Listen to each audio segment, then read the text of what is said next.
आज गृह मंत्री अमित शाह के जम्मू कश्मीर दौरे का तीसरा दिन है। अपने दौरे के तीसरे दिन अमित शाह सबसे पहले गांदरबल के खीर भवानी मंदिर पहुंचे, जहां उन्होंने दर्शन किया। इसके बाद अब से थोड़ी देर में जनप्रतिनिधियों से मिलकर उन्हें संबोधित भी करेंगे।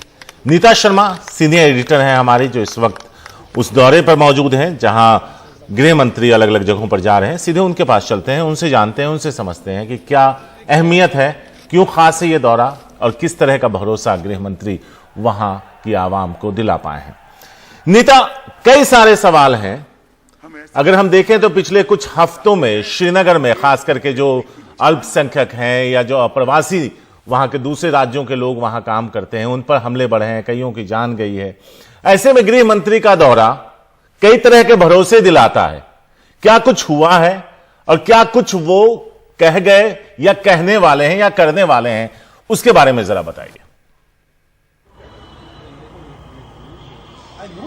क्या अभी तक हो चुका है शारिक, उसके बारे में तो हम बात कर सकते हैं कि वो आज जैसे खीर भवानी मंदिर गए, वहां पर एक सिंबलिज्म थी उनकी एक विजिट, क्योंकि कश्मीरी पंडितों को पिछले कुछ दिनों में टारगेट किया गया है। कई लोग जो हैं इस इलाके को छोड़ के भी गए हैं, तो उन्हें भरोसा दिलाया जा रहा है कि खुद केंद्रीय गृह मंत्री, क्योंकि खीर भवानी जो एक टेम्पल है वो कश्मीरी पंडितों के लिए बहुत ही पायस टेम्पल है, बहुत ही माना हुआ टेम्पल है। वहां पे जाना बहुत अहम एक उनका एक विजिट माना जा रहा है। वो गांदरबल में पड़ता है।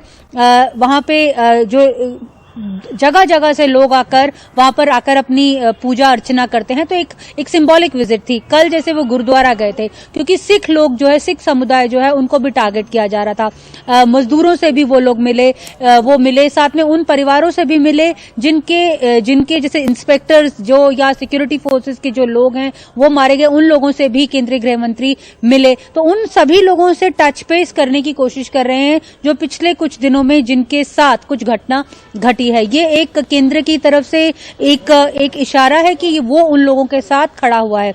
अभी 11 साढ़े 11 बजे SKICC में पंच और सरपंचेस से वो मिलने वाले हैं। वो भी उनका एरिया ऑफ इंटरेस्ट है, क्योंकि पिछली बार जब चुनाव करवाए गए थे, बेशक से बीजेपी ने डायरेक्टली किसी पंच या सरपंच को सपोर्ट ना किया हो, लेकिन इनडायरेक्टली किया था, तभी इतने सक्सेसफुल, उनके अकॉर्डिंगली बहुत सक्सेसफुल चुनाव हुए थे, DDC के चुनाव हुए थे। लेकिन सुरक्षा का एक सवाल उनको भी लेकर खुद पंचों और सरपंचों ने उठाया था। यही वजह थी कि इलेक्शंस के बाद कई जो सरपंच और पंच थे अपने घरों में नहीं गए थे, उन्हें सुरक्षा के तहत एक किसी क्लोज कॉर्डन एरिया में रखा गया था। तो अपनी सुरक्षा का सवाल वो केंद्रीय गृह मंत्री से भी उठाएंगे।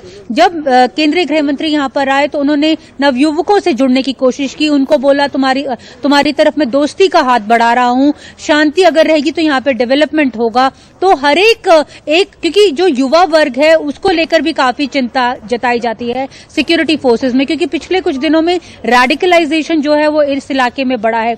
97 यंगस्टर्स जो हैं कश्मीर में, वो किसी न किसी तंजीम से जुड़े हैं।